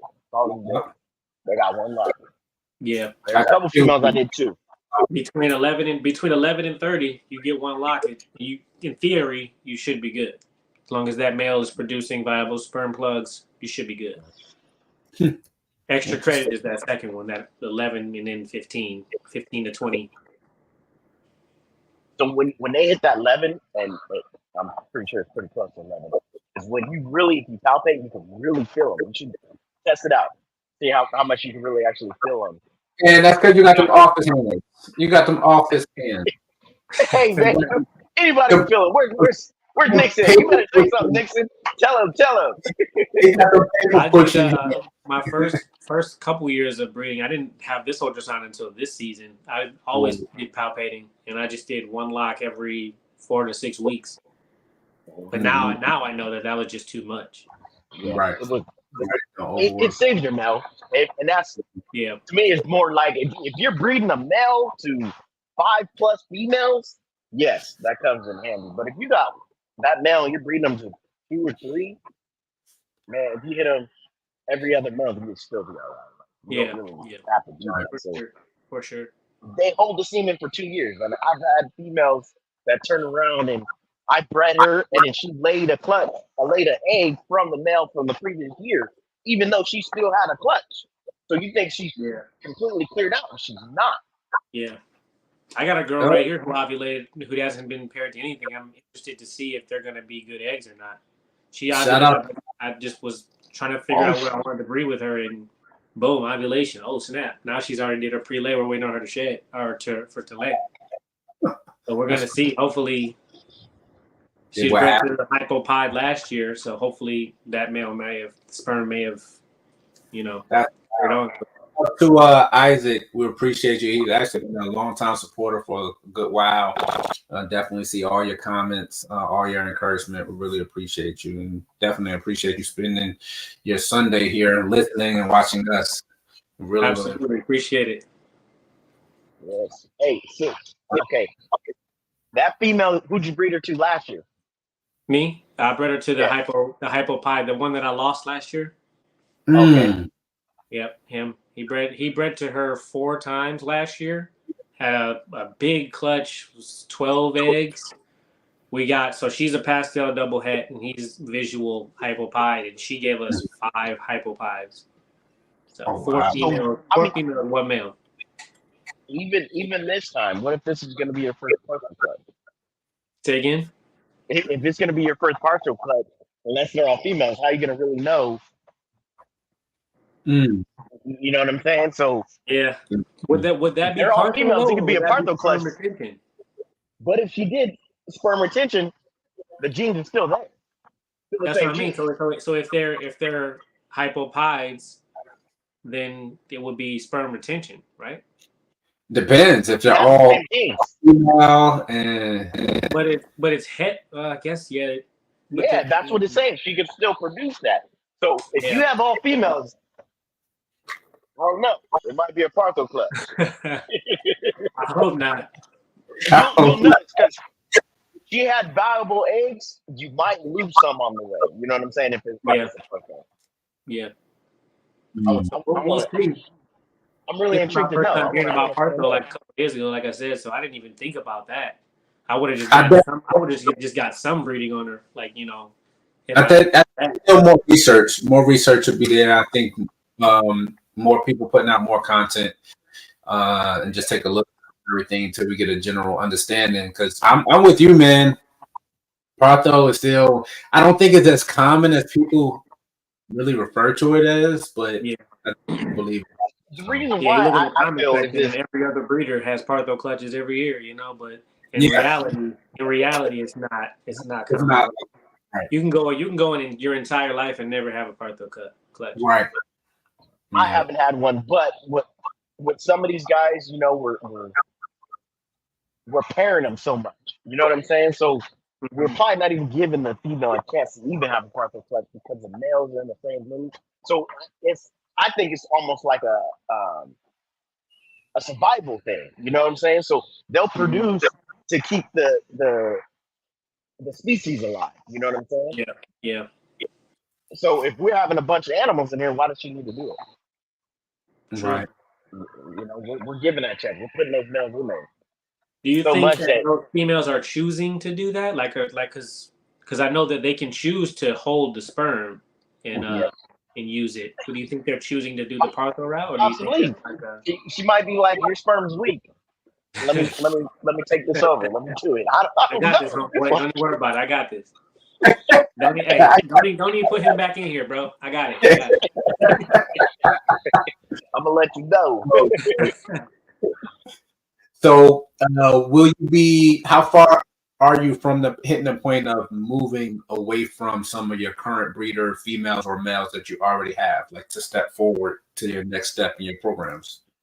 So 1, 2, 3. I have 4 normal pied females that I'm going to be getting rid of after they lay because their babies are growing up. I have all those hypopied females that we kept. We kept all 4 of them. They are about 600, 700 grams right now. So next year they'll be breeding next year, and we will replace all of those with the visual hypopieds. That's the way that we're going to be doing it. Same with the clowns. I have a couple of pastel clowns that I'm going to be getting rid of because we're replacing them with the black hair clowns that we made, and then I have some orange dream clowns. So it sounds like you built everything the right way, man.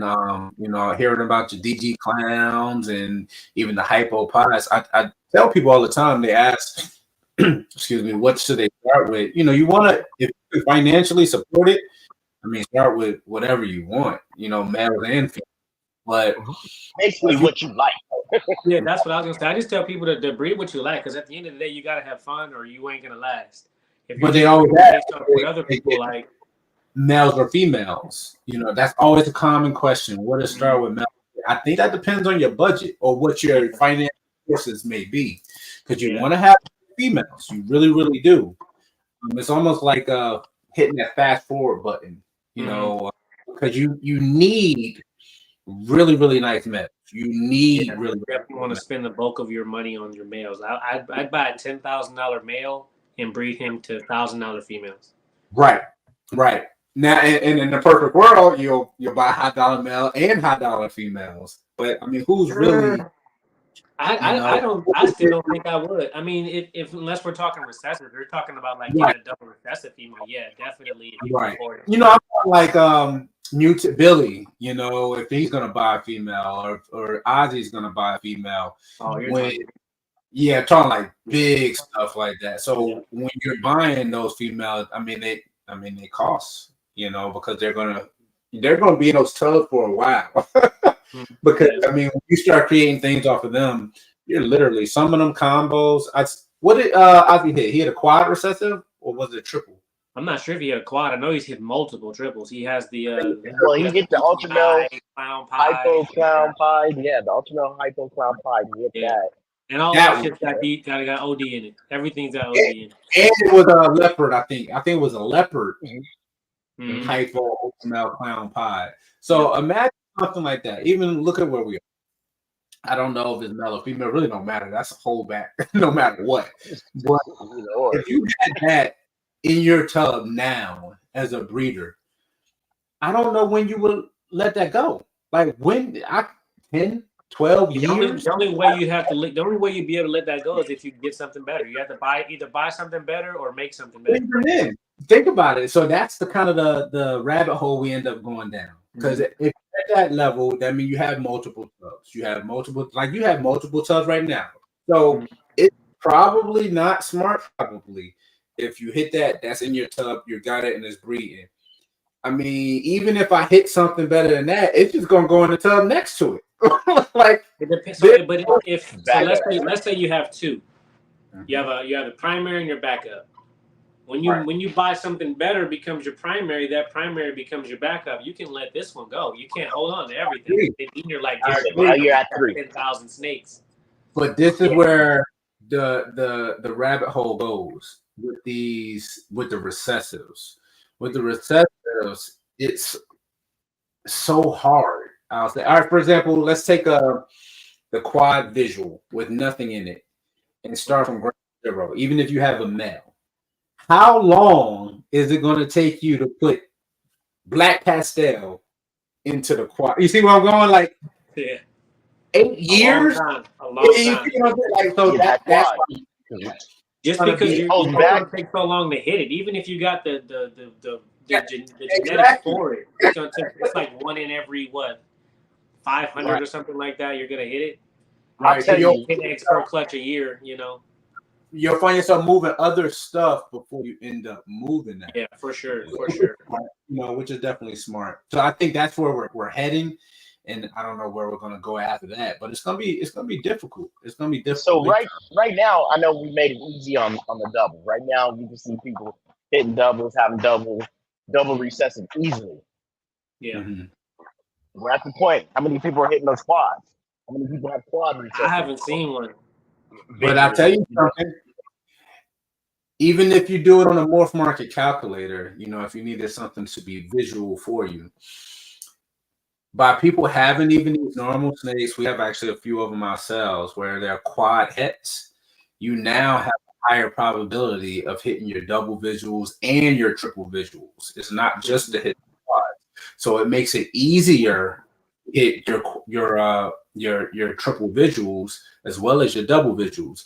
And it will be mixed. You have better odds on a mixture in your clutch because you may do that hypo pod or hypo ultramel clown pod. You might have ultramel pods come out, hypo pods come out, clown pods come out.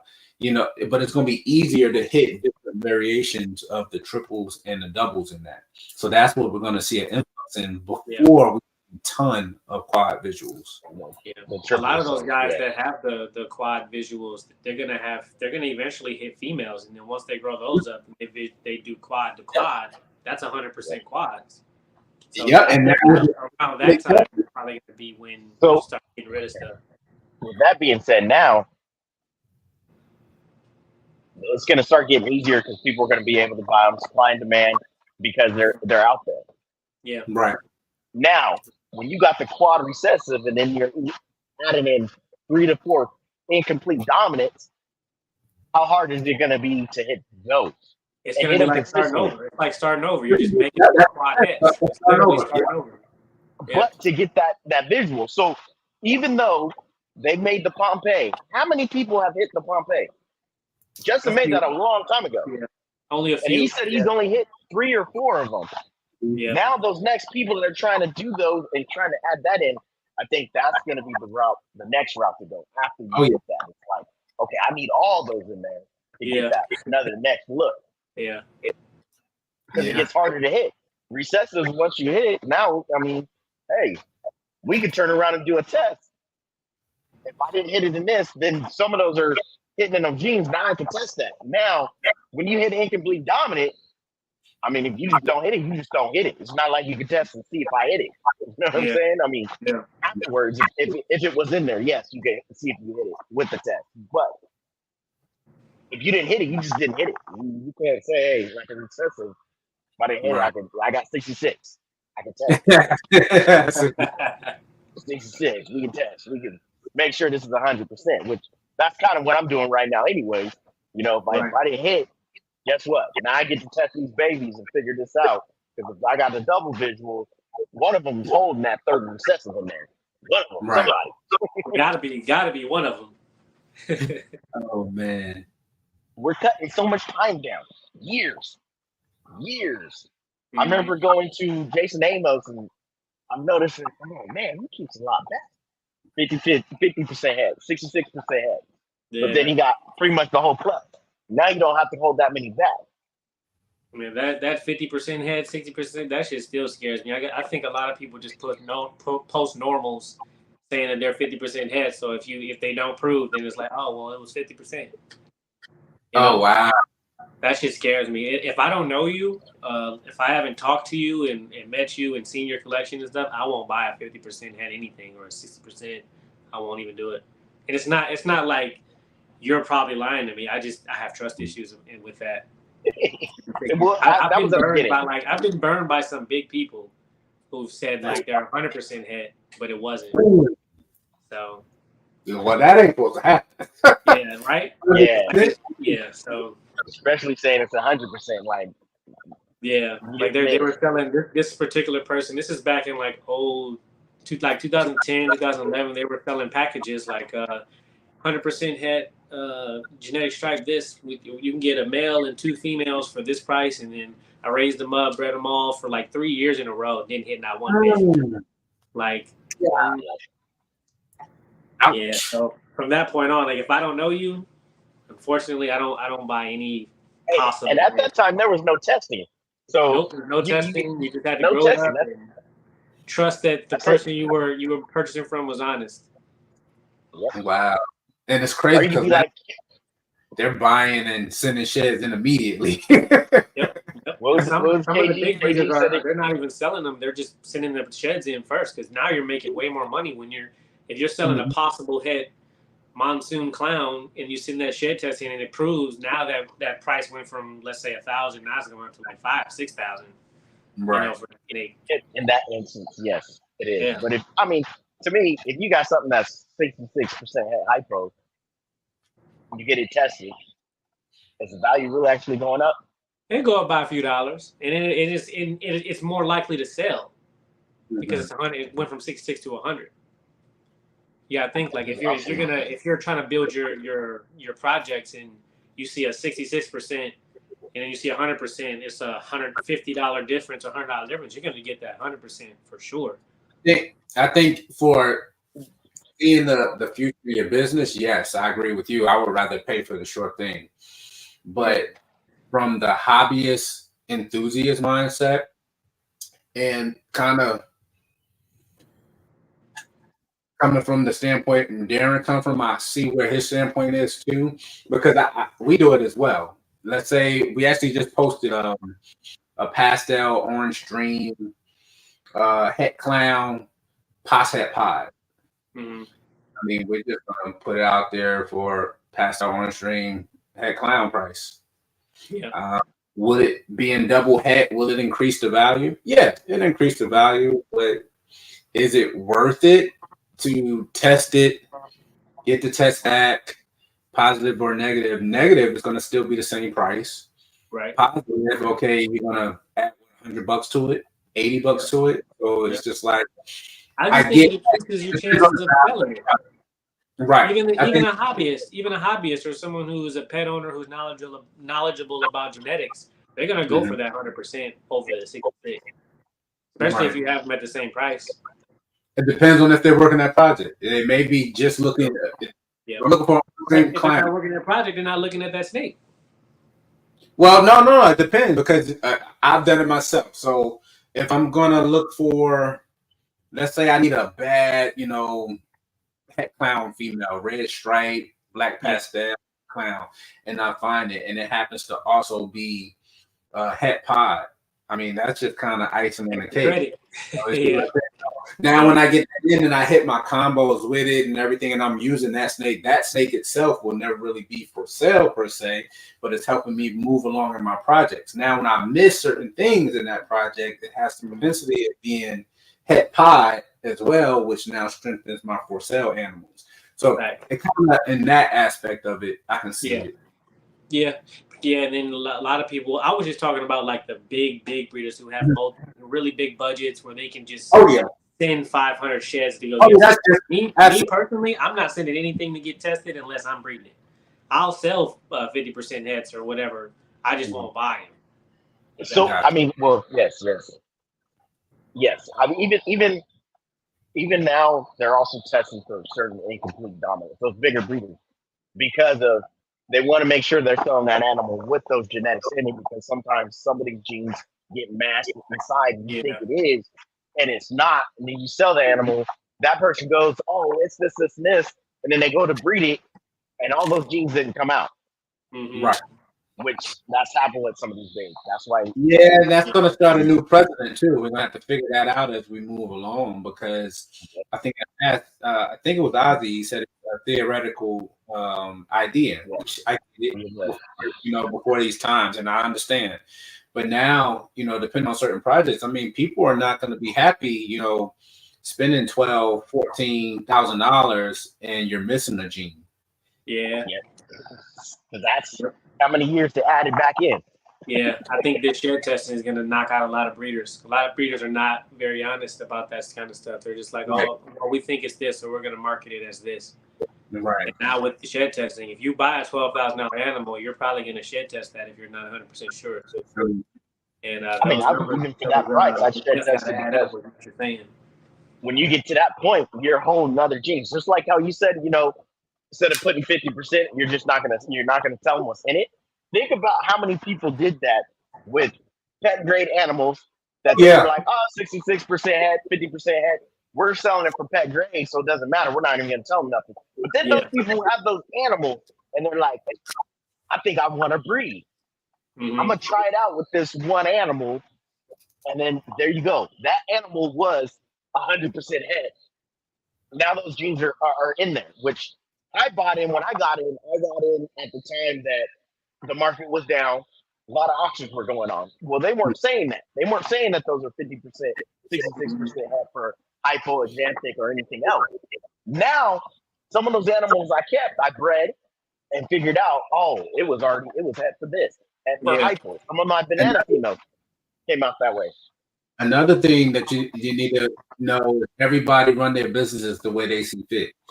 That's good and bad.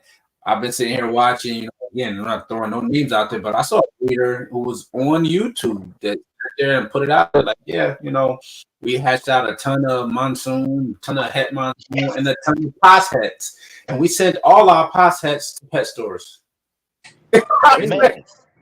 Literally, they sent all their pos hets to pet stores.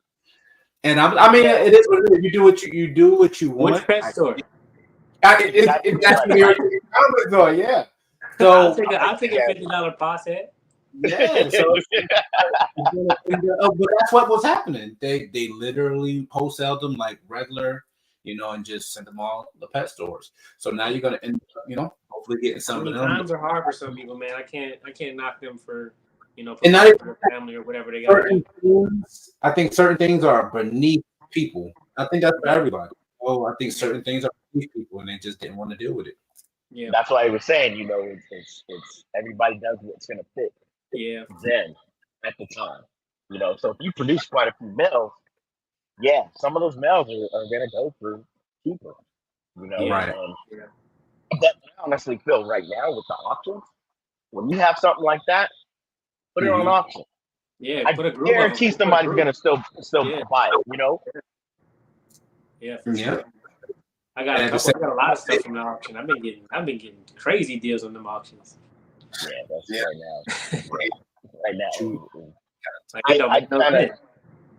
I gotta stay off and not look, and for a little bit, because I do have an addiction. I turn my notifications off. I'm trying to go to AA meetings. I had to turn them off. It's so bad. It's so bad because I could be at work and just do this. Yeah. Like you man, and it's in the palm of your hands. It's right there. Like I have a problem. I go back and I check. Right. For no reason. I just go look. Every couple of days, I just click on the auction and then click auction ending soonest, and then you just look at this one's ending in 20 minutes. Fuck it, let me check. You don't ever. $20. You don't ever go out there and be like, auction. Okay, I went on this page. Wait, let me look on this page. Yep. Keep going down this page. Okay, one more page. One more page. I'm like, oh wait, we got 10 pages today. Like, man, I could use one of these. Hold on. Yep. Let me see what this goes for. Yeah. It's so much. The market is so flooded right now. It's crazy. I agree. It's gone down. I agree. It's I agree. You're saying, I definitely understand. They were saying in the dog game because I've seen that too. Watching somebody else get ahead on your work. I get it. I understand that. No, that happens. Once you've been in it long enough, you'll start seeing people that weren't even as long as you start passing you up. Mhm. It's bound. Everybody's gonna be at certain levels, you Yeah. know. But what also helps is the knowledge. You Right. always have the knowledge. So when you go, you're gonna see some people a little bit ahead of your project, but that's okay. Yep. You can still keep going on those projects for 2 years. But he bought from Canova. He bought from Ozzy. He bought from these people that are already so far ahead of light you. years ahead. Yeah. Yeah. And they got certain genetics already. Yep. Which just watch certain things. And newer guys coming in to me is a good thing because they also have a different mindset than what you have. You know what I'm saying? And having that different mindset, oh wait, but I like what this guy's doing. I like that. Okay, here. I'm gonna add that into my program too. I also think people don't really listen to them. I think people should talk to them. It sounds crazy, but should talk to themselves first. Look in the mirror, and if it don't make sense to you, you probably shouldn't put it out. But because I agree with our guys on this. Last year we were getting crazy messages, and before we sold a few of the het monsoon, the double het monsoon hypos, we get messages like, "Oh, you're gonna sell that double het hypo monsoon male? I'll trade you 100 het clowns." And I'm like, "For what? What am I gonna do with that?" And you're trying to figure out a way to be political about it, but I'm like, why would you even message that? I would. That's crazy. They said the exact crazy word. It was something like 10 het clowns, 4 het pods, and a clown het pod female. And I'm like, what am I? Like, I'm trying to make rack space. I'm not trying to add. I'm like, it don't make sense at all. Certain projects you want to add in, and I'm not going backwards. I'm trying to move forward. Yeah, right. Hey, clowns. Let's talk about something. Right. So I get that. I definitely get it. And that goes back to some of the breeder loans and things like that. It has to be helpful for both sides. Both sides be able to win in the situation. Or maybe one side is just doing that well that they want to be the person to be influential in the stepping up of somebody else's project. I get that too, where they're not really, they're going to have something. I seen something with another breeder.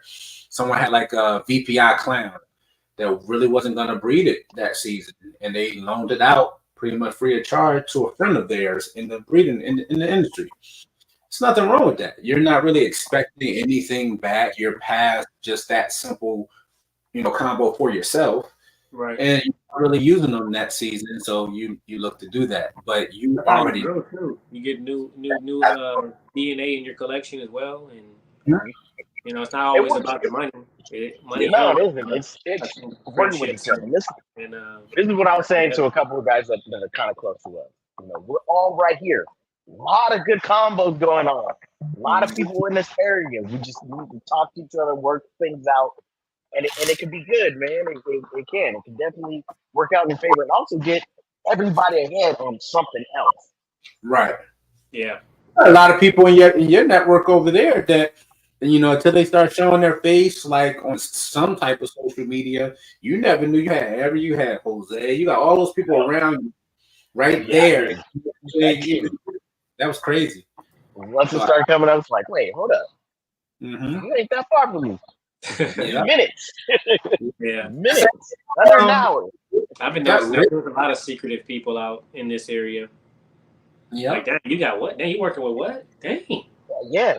There. You know what? Out by you, there's another. I don't remember her name off the top of my head, but she's been doing it for 7-8 years. Is it Mountain? I know what you're talking about. I think we sell her. No, that's another one. Yeah, she sells rats. She sells rats too. Yeah. Where did you come from? That's Didn't even know it. And then, like, some people are just hermits. I was hitting Darren up about Healthy stand-up breeder. I mean, really good dude. Oh, but social media. He got Monsoon. He got DG Pies. Pies. Search background check on him. Like, who is this guy? He doesn't even have Facebook, does he? No Facebook, no IG, nothing. Just some people don't do it for that. Some people just do it to have it. Yeah. You know, that was a hard one on it. Yeah, you right here in Vacaville. You're like, what? Never heard of it. Pull up. You're gonna have to pull up on somebody for you. I'm gonna send you this address. Just make sure my money went to the right place. And that's the hard part. So also, I think it's a coordinated project. You're more, susceptible or liable to spend a couple $100 than to spend a few thousands of dollars and not have kind of faith to put it to. I know everybody working for their money is all the same thing, but you're just less likely to take bigger chances on stuff like that, especially when you can't see anything. You ain't got to be Facebook friends or nothing, but it's like have some type of social media somewhere. Put your face out. I need to see that face. I tell people that message me on Morph Market, go look at my Facebook, go look at my Instagram. You can see the snake you're about to buy on my Instagram page. I do the same. I follow him back. I shout him out like just sold this to this or whatever, or he's picking up this today. We're shipping his all kinds of stuff. Sure, make everybody feel comfortable. Yeah. I've sold some breeder females, right? They're decent sized females. They're not like small like a male. And I had a guy call me and tell me, "Hey man, I think you sold me a male." I was like, "No." Let me show you this female on eggs. I see my IG. I didn't sell you a male. That female's been on eggs. Matter of fact, she lays 10 plus. She may identify as male, but no, she's female. She's not trying to lock up my male. I'm like, you better check your male out because he might not be all right. This female lays eggs.